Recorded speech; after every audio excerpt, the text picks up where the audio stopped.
Всем привет, это с вами канал Fusion Dragon.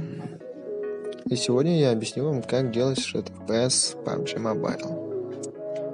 Сперва выбираем вариант игры, потом ставим самое низкое разрешение, если у вас самый слабый телефон. Пропускаем рекламу.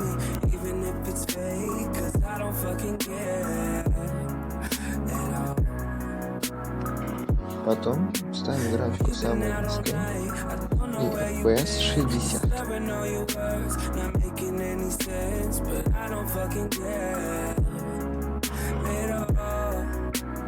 В нижней части настройки ничего не трогаем. Нажимаем применить и заходим в игру.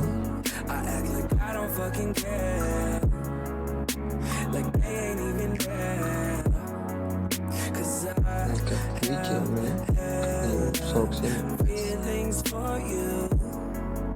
его разблокировалась настройка. Настройка FPS экстремально. Если у вас Snapdragon 450 636, ставьте разрешение на 480 640. Если у вас Snapdragon 660 или 710, разрешение ставьте на 540 960. С вами был канал Fusion Dragon. Всем удачи, всем пока.